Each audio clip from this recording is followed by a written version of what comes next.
Hip hop preserving the culture. We out in Harlem today. It's Vez. It's Vez. What's the deal, baby? Yo, what's up, man? We out here. First and foremost, I want to thank Hip Hop Preserving the Culture for coming out today. He probably had multiple things he had to do today, but he decided to interview me, which is really dope. I appreciate the experience, the love, the support that I've been getting. We actually outside today in front of Big L Merle. Rest in peace, Big L. We on 140th and Lennox right now, just doing our thing. I'm just here to, do an interview, see what it is, and telling people what I do, telling people what I can contribute to the game of the hip hop, and just show love. And hopefully y'all see this and y'all follow me.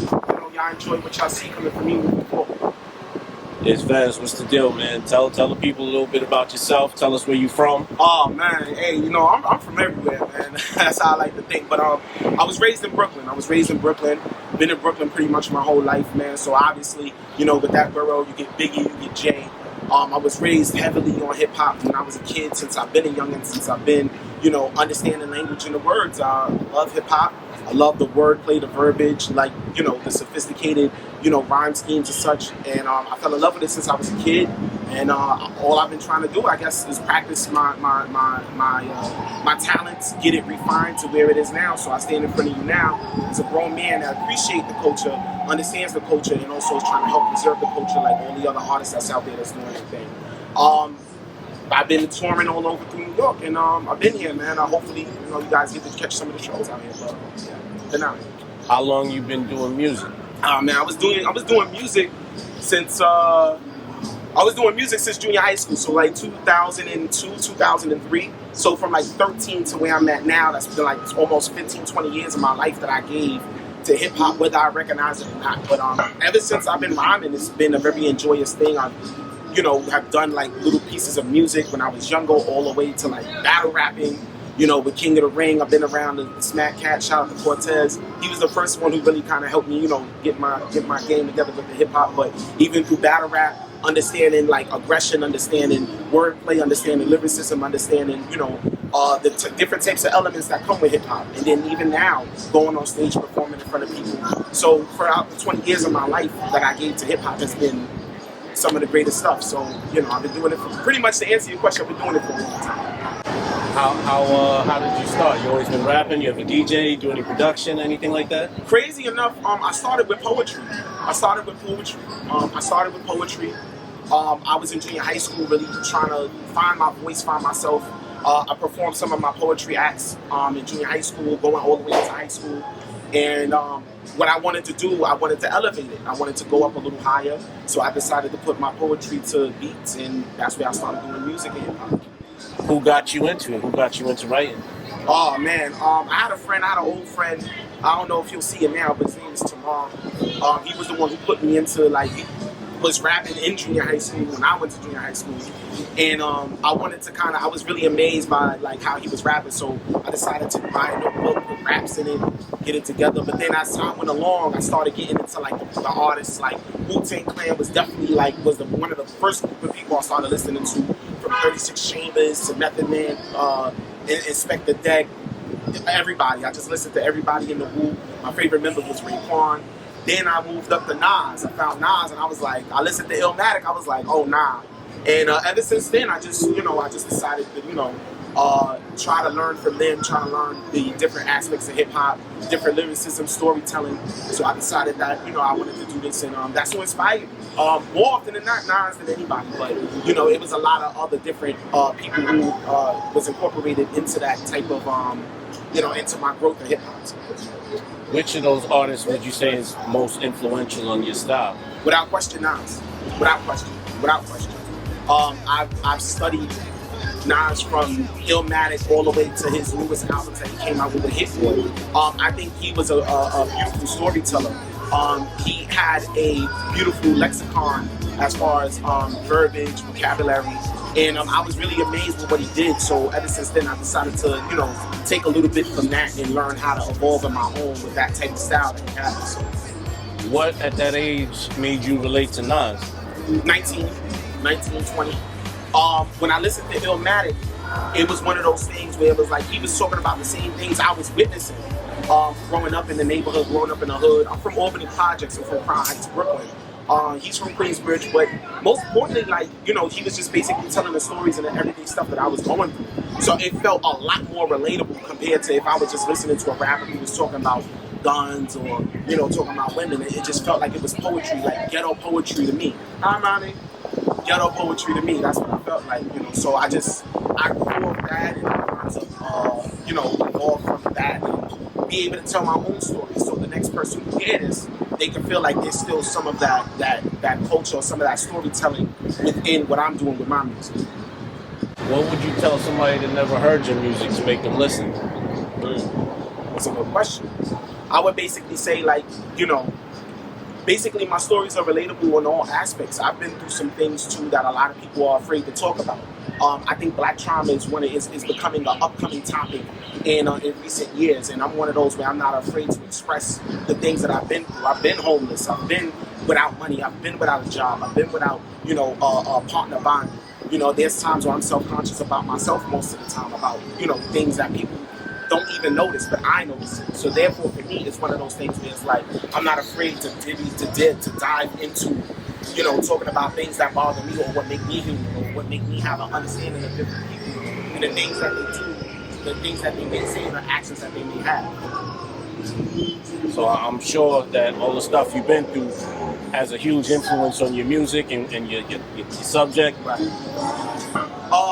I mean, yeah, I just, I was telling someone this the other day. It's the experience that make the music. It's not what everybody else is doing. It's your experiences that make your music personal. It also makes your music stand out. You understand? If you don't have any experience and no heart and no soul to go behind it, how can you say, hey, this is my music, this is something that I enjoy doing? How can someone relate to it if they don't have anything to grab on and remember, like, hey, I went through the same thing that he did? So that's pretty much where I grab on my music from. I want it to be as relatable as possible because I want it to be down to earth as possible. I never want to be an artist that's out there that's too busy, living the glamorous life that I can't relate to the people who listen to me and who put me on it. I'm a great lyricist, but it takes the people to listen to you to, hold you to a high regard in this game of hip hop and respect you and bring you up in those certain conversations. Tell me about one of your experiences that came out on your path. Like, tell me about something you wrote a song about. I mean, again, stated from the question earlier, I was homeless at one point. I was homeless. And I think, like, right after I came out of homelessness and I moved into my first apartment, what I decided to do was just talk about my experiences, just talk about, like, my inner thoughts. So I had a song that I did on my first EP called Perseverance. Y'all might know me as Show Esco. So I don't know if y'all don't know. So you had another name before that? I had another name before that, Show Esco. Okay. But I changed the name to Isvez. But even on my first EP, Perseverance, Perseverance was supposed to be a title about just going through it and making it out to the other side. I had a song called Colors, and I openly talked about the things that I was going through as far as homelessness, being in the rain, being in the sun, not having nowhere to go, getting up, trying to find a way to get out of that tunnel that I was in, find a way to get out of that situation that I was in. In that experience alone, I've learned to be humble. I've learned to have a more of a human understanding of how people work. I've learned how the universe works. I've learned, the balance. With everything in life, there's a balance. So just because I'm going through the situation doesn't mean I'm going to go through it forever. You feel me? So I've learned how life works through that scenario. And and it sucks, with the things that I've gone through, but I would never take that experience from me because that's made me the artist that I am now. You're a Big L fan? Absolutely. If anybody asks me, man, it's really, really hard to, like, can I give you my top 5? Go ahead. I ain't giving my top 5. Nas number 1. Big L number 2. Big L definitely number 2. I got Kool G Rap up there is number 3. AZ is number 4. And I would throw in Biggie as number 5. I would definitely throw in Biggie as number 5.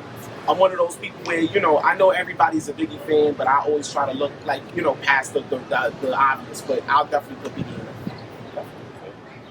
No order. Don't think it's an order. It's no order. I don't want people thinking like, oh, you put Biggie last. No, I'm from Brooklyn. If it was up to me, Biggie first, but he just happens to come up on my list. Can we hear influence from any of those people in your music? You already said Nas. You took to his rhyme play, wordplay. Yeah, absolutely.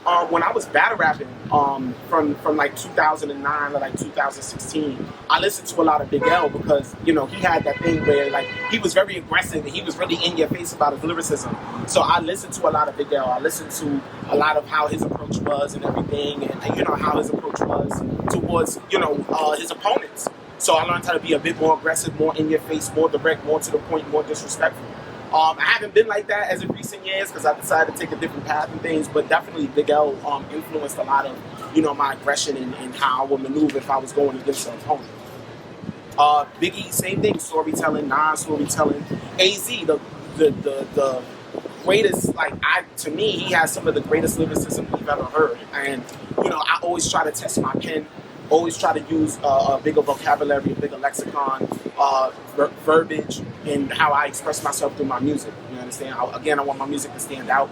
And I just want people to gravitate towards what I'm doing and what I'm saying. And, anybody can say the same thing 100 times, but how are you saying it and how you're projecting it is what matters to me more than anything. What do you think about where we are culturally with the music right now?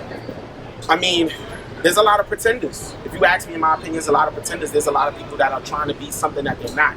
Or they're picking up a sound that has nothing to do with what we're doing in New York. I mean, music is supposed to evolve, but I think for the most part, a lot of us, we're not putting that love in our music anymore. I think we're putting love in the fact that we can make music to make quick money instead of trying to build a legacy. My main thing I try to tell people is fame versus legacy. Which one do you want? Anybody can be famous, but I want my legacy because I want my music to supersede me after I'm dead. So the state of the culture of hip hop, I mean, you do get a lot of people that are doing the right thing, but they're not getting the shine that they deserve. You're getting a lot of people who have the talent, more talented than me, that deserve the praise that they deserve to get. But unfortunately, because of the commercialization of hip hop, we don't have that many people that are coming out to or that many people that are being exposed to the fame or to the exposure that they need to have in order for people to recognize their talent. If there wasn't an opportunity for you to make money, would you still be writing rhymes? Absolutely. That's in me. I can't get that out. Like, I can't stop. There's times I'm even in work, I'm freestyling, or I'm in different places just freestyling in the shower, or on my way to where I'm going, or I'm going to see friends. I'm freestyling, writing different things. I'm doing it without money now, so the main thing right now for me is I want to keep going just to see where it can go. Again, I want my legacy to mean more than the fame. So the money, this interview, even with Hip Hop is Over, the culture, him coming out to show me love, this means more to me than any money that can be offered to me because it's a platform where I'm coming out and people see me. So same thing with my lyricism. I want people to see me and be like, oh, he's fire, and not have to think twice about it. What are your plans for your career? What are you doing? How many projects do you have out currently? So obviously, like I said, I switched my name, so it's Vez now. So I have one project out under that name. It's Solidified, which you can find on iTunes, you can find on Spotify, you can find on Tidal. You can follow me on Instagram, ITS_VEZZ. Basically, I'm coming out with, I already came out with Solidified 1, so I'm coming out with Solidified 2. Hopefully by the end of this year or going into early next year, I'm trying to release Solidified 2. I'm gonna have a lot of musical acts on there that I met throughout my open mic tour, throughout the people that I've met through this journey in music who I feel deserve to be heard. I'm definitely coming out with that one. I'm also coming out with a Lost Tapes collection, Volume 1. So all the music that was missed or got caught up in the jumble of everything, I'm gonna consolidate it and bring it and push it out. It should be out probably by the 1st of July or somewhere in July. Everybody get to have it and enjoy the songs that they missed. They can enjoy that, and then Solidified 2 comes out right after that. And we go from there. Hopefully Solidified 3 by the end of next year. Hopefully, we're working on it. And what's your plan? Are you how many songs is on this project that's gonna drop? Well, right now for Solidified 2, so for Solidified 1 is only 7 songs, the God number, so it's only 7 songs. 6 plus a poem, so it's 7. But for this next tape, I'm trying to do an album. I want to try at least have 12 to 13 songs on it. Basically, like I said, with the different musical acts, different sounds. We're experimenting right now to figure out what the direction is going to be for the tape, where it's going to go, so on and so forth. So yeah, definitely. It should have 12, 13 songs. Should be a hefty little album that everybody should enjoy. It'll come out on the same platforms. I'll share it with everybody once it come out. Y'all can enjoy it. Everybody feels like dropping albums and EPs is too much to wrangle. Why not just do singles? Everybody says they prefer just to drop a single, play the single for a while, come back around, drop another single. My personal opinion is that a personal opinion question? Yeah, absolutely. I think with singles are cool, but I think what a lot of people get caught up at is that when you have singles, it's kind of like, okay, well, what else? What else can you do? I'm waiting for the next one. And then you get some artists out there, they get caught up in the single, and then they don't have that drive anymore. Whereas with me, I believe that, put out as much work as you can so people can hear you. Because sometimes that single may not be enough for someone or for a group of people. So put out as much work as you can, put it out in a combination, let people hear it, and they'll pick and decide which one they like, and then you just go off that one from there. So I favor albums and EPs over singles, honestly. It's too many singles to be going around. You really can't track your artist after that. You really don't get a feel for your artist. Whereas if you come out with an album or an EP, you get the feel of the direction of where they're trying to go and what they're trying to project for their next course of action in their career. And not only that, I feel with just a single or just an EP, like I listen to a lot of music while I'm driving. Right. So some of these EPs, it's only about 20 minutes, 15 minutes, and by that, it's rolling back into the first song already. And, right. I only went a couple blocks, Right. Like I'm used to driving and having something to listen to and listening to your production, listening to your wordplay, rewind it, bring it back. Well, you gotta understand the science of music now, and a lot of people don't like talk about this, but I believe I'm a science connoisseur of hip hop music. I think that times have changed. The attention span of people is so short that people can't gravitate and hold on or retain that. They can't retain the music that you're giving them. So it's gotta be quick. It's gotta be fast because now I'm already bored. I'm already going to the next song. You already said what you needed to say. I'm ready to go to the next song. Whereas you do get some artists who are talented and skilled enough where they can retain and hold your attention for longer than 3 minutes. And then they can just go into the next song and be like, I'm vibing with this, I'm vibing with that, I'm vibing with this. So again, it's all about the science, the musical science of it nowadays. Again, I don't believe that a 2-minute song suffices for anything. You gotta give people your all. And anything you do, you gotta give it your all. So for me as a musical artist, I like to give it my all because I'm not just a rapper, or I don't even like being referred to as a rapper. I like to be called an artist. An artist takes years to come out with a project. It takes years to paint a picture. So that's kind of what it is with me. I want people to understand that I'm putting art into what I do. So this is going to be longer than 2 minutes, 3 minutes. I want people to understand what I'm doing so they could gravitate and go into the next, step when I take that next step into my career. What was the last project that you purchased? Gosh, that's a good question. I guess I can't hide it, right? It was Nas's King's Disease 3. That was the last project that I purchased. It has some dope songs on there, and it actually got me back into listening to albums from beginning to end. And I think that a lot of people, they like to criticize music and not really listen to the art. So I remember that used to be a thing back in the 90s, early 2000s. I used to listen to the album from beginning to end. I would love for that to come back so that way you can appreciate more of what the artist is doing. But yeah, it was King Disease 3. I brought it. I enjoyed it. I brought 1, 2, and 3 as a matter of fact. I waited online. I waited on the Apple Store line to get that album. So I waited to drop it, but it was a really dope album. So that was the last project. I remember being out on Jamaica Avenue online to get It Was Written. Oh yeah. Every car passed by playing the album. Every music store had a line. Like that was hip hop to me. Like what was it? It was the Wiz, JVS, JVC, the JV. Remember JVC? Music Factory. Music Factory. Yeah. A lot of people don't remember that, but I do. We had to wait to go online to go buy the album. When Blueprint 2 came out, same thing. We had to wait online to go buy the album. That was a different time because that really goes to show that you were really into your artists and really into what they were doing. I like to look at artwork. Yes. I like to read the inserts. Yes. I want to know who produced your tracks. Yes, I think that that's a lost art, but I don't think that it's an art that is non-existent. I think that it just takes it takes more than one artist to do it. It takes like a collective effort of artists who want to do that. Again, you know, everybody walks around, and this is just my personal rant, I apologize, but everybody wants to walk around and be like, I saved hip hop. You can't do that. Even Jesus had 12 disciples to help him spread that message. You feel me? So you need more than one artist that's going to do that. You need more than one artist that's going to be on the floor on the same page to say, yo, we're going to do it like this. Once one of y'all get fired, everybody else gonna be fired, everybody's gonna start doing the same thing.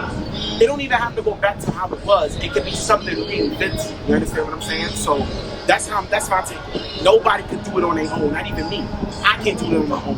And as fellas are good as I am, I can't do it by myself. And I want people to understand that we all gotta work together and come together and make it happen for everyone. So I prefer everybody not to do the same thing. Like, yeah. I look to different artists for different things. Absolutely. Like, you know, I don't want the same thing from everybody. Where's the variety in that? Right, and that's one thing that I feel like I've experienced on going through these open mics is that, and again, this is no slide to any artist, I'm just speaking generally, but there's a lot of artists that sound the same. And it's like, when you go through these shows, you go through these open mics, you're like, I'm looking for that variety. And it's like, you finally get it, and it's like, when it shouldn't be that. There should be different people following their true path instead of following what's hot and what's trending. And then, you know, it wouldn't seem so, you know, mystified when you see somebody actually rapping and putting words together. Everybody should try to do different things, obviously, with the music, but, you know, it shouldn't be that. We shouldn't have to condemn people who actually put their lyricism together. You understand what I'm saying? We shouldn't do that. We should just come together, everybody enjoy each other's lyricism, let's do different things, let's make this happen, and then you get a variety of different things. So that's how you preserve the culture, when you reintroduce things and you grow upon them. Who you listening to right now? Who's in your iPod, in your car? Shit, man. Me. And I don't mean that like I don't mean that disrespectfully. When I say me, I mean me because I'm looking at myself. I'm my own worst criticizing. So I look at myself and be like, well, I could have said that differently. I could have said this differently. And then we could have, you know, I could have did this differently. No, you can come across if you want. Sorry, it's okay. It's but it's alright. But I listen to me a lot. Again, I listen to our influences. I love Joey Badass, love Cole, love me, love Nas, man. I still listen to my old school people like Big L, Fuji, Rap, AC. I still listen to these people. But me, most importantly, I listen to me. And that was advice that somebody gave me. They said, you know, if you're gonna do the music thing, make sure you listen to yourself most of the time because you want to know how you can reinvent yourself in different ways. So that's how it was for me. I reinvented myself, or I keep reinventing myself rather, trying to figure out better ways to do things and then go from there. What do you think is the most interesting thing about your music? I think the most interesting thing is that, and I've seen this happen firsthand, is people will listen to me and they'll just be mystified, like just really stuck and just really listen. I think the most interesting thing is that how I compel the crowd to listen, how I pull them in and pull that interest in for them to listen. There's times when people cry, people pull up me crying like, yo, your album, your EP, your words, your lyricism is fire, and I never thought that I would hear something like this, you know, in the hip hop that we have today. But I think it's just the retention of people, getting people to listen to just everything. Everything you see from me, I'm not like faking it, I'm not phony, I'm not no phony cat, I'm not, you know, I'm real to myself and who I am. So I think it's just the realism that draws people to me. I don't have to pretend to be anybody else, and I think because of that transparency, that's the word I'm looking for. Transparency. People love the fact that they can listen to me and feel like they've learned something from my music. If you could get a feature from anybody right now, who would it be? Oh man, come on, I don't even want to answer that, man. Nas, obviously. Nas, okay. But no, Joey Badass, J. Cole. I love Joey, and Joey Badass nobody talks about Joey. He gave us 1999 and 2000. Yeah. Fire. His last joint was I would love fire, a feature from him. I would love a feature from Benny the Butcher. Love that. And also all the underground artists that I've seen and worked with. Quote the MC. Dope. Y'all look him up. He's so fire. I would love a feature from him. Easy B Boppin', I would love a feature from him too. These are all the underground artists that I've run around in the open mic. But y'all watch them. Al Qaeda G. I would love a feature from him. Dope fire. He has that energy like a bull. I like that shit, man, for real. So all the underground artists that are trying to come up, I want to continue to do features with them. Of course, the obvious would be Top Ranking, but All the underground artists that's coming up, like the ones I just mentioned, follow them. Controversy, dancehall, reggae, hip hop artists, definitely follow him too on Instagram. Yeah, work with all the underground artists and bring all of us up. How often are you in the studio making music? You know, I try to record like seasonal. So like, let's say for instance, I'll record throughout the winter. I'll record throughout the winter. So that's like 3 months. I'll record throughout the fall. So I like out of maybe the year, I try to record big projects at least twice a year. So that's how I do it. But as far as often being in the studio, as often as I can be. I try to be in as often as I can, but taking breaks is also once a week, once a month. Once a week, give or take. Probably twice a week sometimes. Twice a week sometimes. How many songs did you say you got in your catalog altogether? Probably close to 100, give or take. Close to 100. Complete songs? Like, yeah, absolutely. That's all I have. Like, I have stuff that haven't even been released. Like I said, I'm coming out with the It's Vez Collection Volume 1.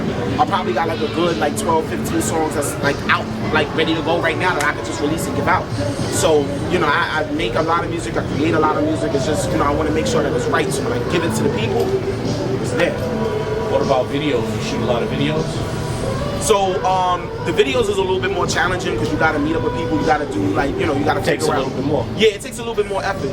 But I recorded 2 videos this year in a span of 2 months. So it's not that hard. It just all depends if you have the right person. So my goal is try to have at least a video out every month, every 2 months, have it out, give it to the people so they can enjoy it, and just keep going, keep hammering. You can make good music, but if people are not seeing you putting a name to a face or a face to your voice, how can people really gravitate towards you? That's where I was going. Like, if you don't have a video, it's almost as like you don't have a song. Everything's so visual now. Yeah. So a lot of people don't understand, like, you know, videos are just as important as making music. Like, making music obviously is the foundation. You want people to hear you, but people got to see you to recognize you, and then they could say, you know, they could put a name to a face, and they could be like, nah, you got to listen to him. I know what he look like. You know, face identity is crazy. In basic form, face identity is crazy. What do you think about the fact that social media dictates how popular you and your music are? What do I think about it? I think that that's beating a dead horse. At the end of the day, no social media should be able to tell you what you're gonna do and what you sound like. At the end of the day, it don't matter what nobody says. If the Almighty gave me the talent to come out here and spit these 16s and make it fire, that's what I'm gonna do. No social media can dictate who I am and what I give and portray to the people. You shouldn't listen to people, you know, and this is, again, I'm going on a little rant, but also too, if you look at people's social medias, they either playing with their dog or they outside getting drunk. I'm using my social medias to say, hey, I'm using this as like a billboard, so when you come to my platform, you can see what I'm doing. So social media, you make social media what you want it to be. If you want to play around all day on social media, you can do that. But if you want to get up and you want to change and do something that you're passionate about, you can do it too. It's all about dictation. It's all about you. It ain't about no social media. It's about you. But I think social media should stop trying to bash people for the talent that they have and actually be more supportive. That's my take. Because I've actually seen where you tell somebody about an artist and then the first thing they do, you say, well, how many followers he got? How many this? So, you know, what's this and what's that? Nah, man, listen, but listen, you'll never be able to pop a Thanksgiving dinner in the oven, in the microwave. You will never be able to do that. Stuff like that takes time. If you're not with me when I have 1,000 followers, then don't be with me when I have 100 grand followers. You understand what I'm saying? So these things take time. They want easy bake oven artists. I'm not an easy bake oven artist. I'm not that. You just don't pop me in the microwave and expect me to be. You understand what I'm saying? It's not gonna happen. If you're gonna be with me on this journey, be with me now, and don't criticize. You know, don't criticize me for what I'm doing. Just enjoy what I'm doing, and then we'll grow together as people that's following me and enjoy my music. That's how I look at it. Just like standing in front of this mural, you know, you got a lot of judgmental people. They're gonna be like, well, they probably interested to hear what you got to say standing in front of Big L. I mean, look, listen, at the end of the day, I know, listen, I'm from Brooklyn, and I established that, I think, in this interview 9 times over, but, you know, at the end of the day, your respect is given. This man has done things I probably could never do. But it's just the point of is the respect factor that's given. I pay my respects every time I come up here because I know what he represented to the culture. This was a man, I was somebody who was about hip hop. And you know, there's people out there, even at me at times, where I feel like, yo, I'm not being the best lyricist or being the best MC I can be. And this is somebody that I look to as far as, you know, the musical upbringing to say, yo, what can I have done? Maybe I can learn from Big L. Maybe I can learn from him and see what I can incorporate inside of my music. You understand what I'm saying? So this ain't just, oh, I'm just here because it look cool. I understand what this means, and I understand what Big L represented for the people of Harlem. I understand what he meant to the people of Harlem. So to be in front of this is a blessing, because you know a lot of people don't even make it this far. So that's my take on hip hop, and this is hip hop right here. I'm just somebody that's just trying to preserve the culture and move it forward, and trying to give my contributions and make sure people can hear me, spreading out positivity, talking about God, making sure people understand positive images, talking about, you know, black women and putting them in a more positive light, you know, being able to talk about certain things that people are scared to talk about. What do you think some of the things other people are scared to talk about? Like I said earlier, they scared to talk about their trauma, they scared to talk about their struggle. Your struggle makes you. Can't nobody take nothing from you in your struggle. Like, you know, can you imagine, like, yo, I remember you was a bum ass. How you remember me when I was a bum, but look at me now, I came up. I'm doing the right thing for me because those struggles made me who I am now as a person. A lot of people are afraid to say, yo, I'm a broke artist and I ain't really got money like that. Or a lot of people are afraid to say, yo, I ain't got cars and whips like that. They want to rap about what they want instead of rapping about what's actually in front of them, and then they grow through their music. What's a jewel that you could give to an artist coming up younger than you that might not be quite in the position you're in? Don't follow nobody, man. Don't follow nobody, man. Do your own thing and don't follow nobody, man. I'm big on that. Don't follow nobody. Do your thing. Follow your flow and give it to the people. Because at the end of the day, come on, you can come over this. It's all right. We ain't gonna stop it. Have a good day, all right? All right. Don't follow nobody, man. Do your own thing. Don't follow nobody. Don't follow these trends. These trends ain't what you think it is. Do your own thing and preserve hip-hop in the best way you know how to, man. Do your own thing, have your own flow, have your own swag, man. Don't let nobody stop you from being who you are. This is how you express yourself through your music, express yourself through your art. You know, nobody ever looked at, what's this cat name? Nobody ever looked at Beethoven and said, ew, I don't like the way you play the piano. Nobody ever looked at Mozart like, ew, you suck at playing the piano. Nobody ever looked at Michael Jordan and said, ew, you suck at playing basketball. That man got 6 rings. It's how he expressed himself through it, the attitude, the swag. Never stop being you through your talent, through your artistry, and always be you, non-stop, 24/7. Are there any young kids that you plan on mentoring and helping with their music? Well, I mean, if we're talking like maybe like 15, 20 years down the line, I actually did volunteer, or I signed up to volunteer a few spots where I live at in my neighborhood to actually mentor the kids, not even just in hip hop, but what it is to be a black man or a black boy or a black girl, what it is to grow up in this type of society, and what it means to be a very outstanding or be an upfront person when it comes to just living life. My first goal is I want to own a hotel in like 15 years through the music. I want to own a hotel and create a black hotel where people of our culture can come in and the hotel represents the culture for them. My second thing is to open up a center. I want to open up a center for kids, teach them like martial arts, teach them like how to read, teach them math, teach them different black historians, black leaders that we have that don't really get talked about and expressed that much. And that's like one of my dying passions outside of music. I just want to be able to teach the people what it is to be black. Being black is not all about slavery and robbing and killing and shooting each other. You know, being black also means like, we enjoy, we dance, we enjoy our culture, we dance, we try to preserve it. Our food, the way we talk, our dialect. People look at us like there's something wrong with us when we talk slang, but that's how we talk to each other. We understand each other.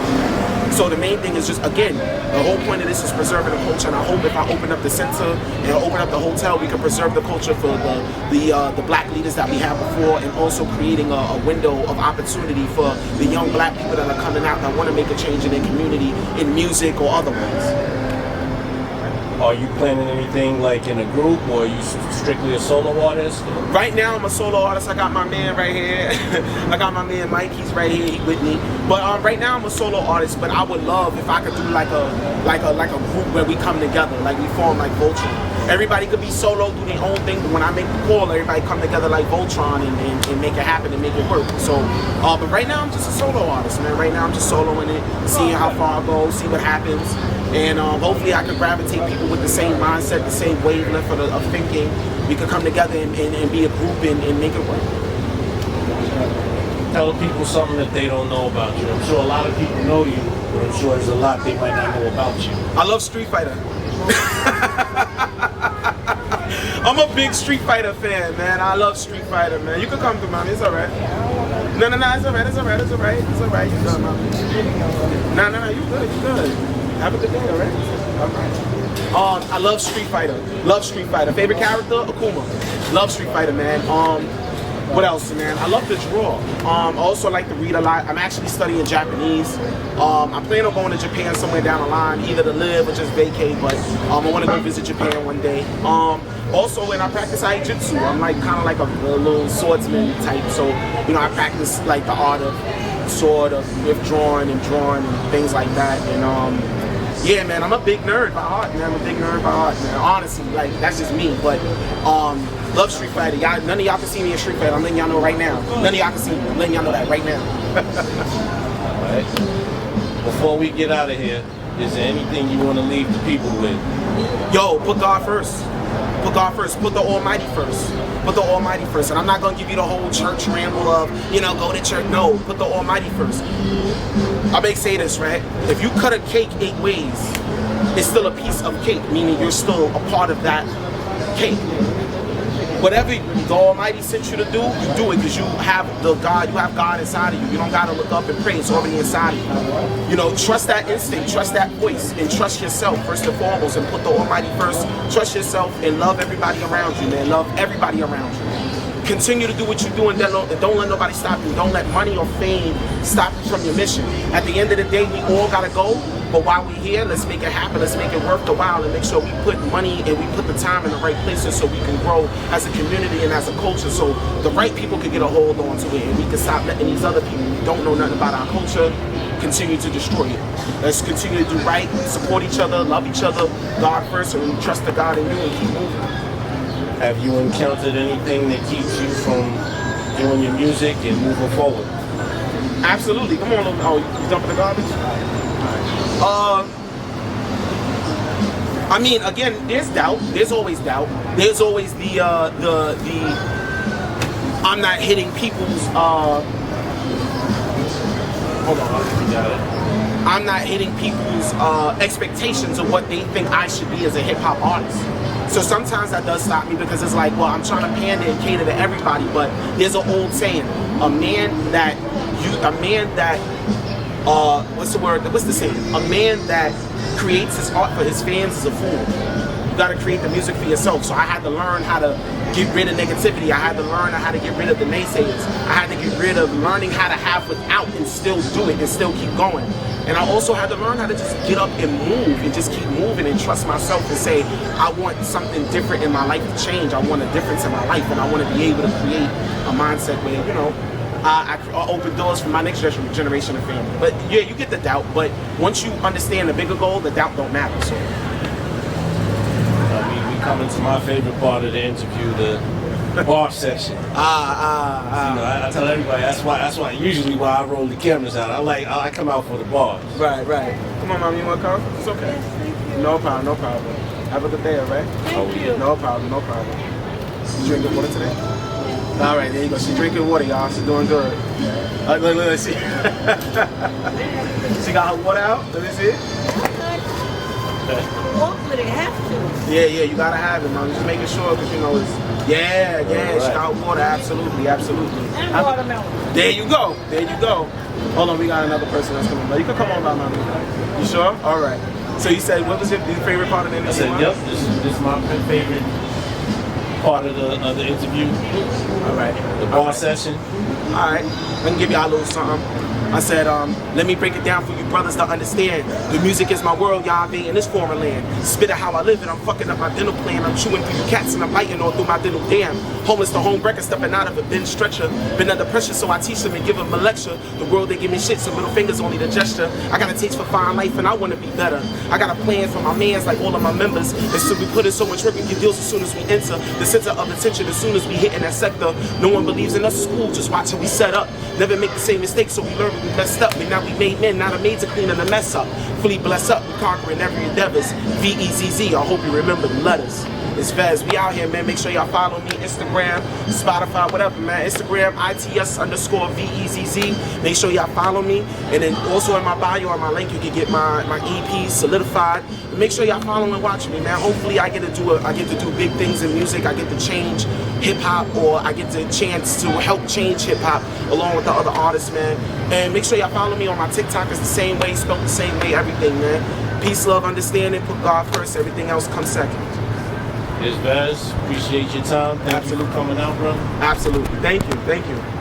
And also shout out to Hip Hop Preserving the Culture, man. Great job. Thank you. Thank you. Thank you. Thank you, mommy. I appreciate that. Thank you, Liz. Whatever. Still on. Doing the outtakes. Doing the outtakes. Yes, hip-hop preserving the Thank you. I appreciate that, mommy. Thank you. It's all about.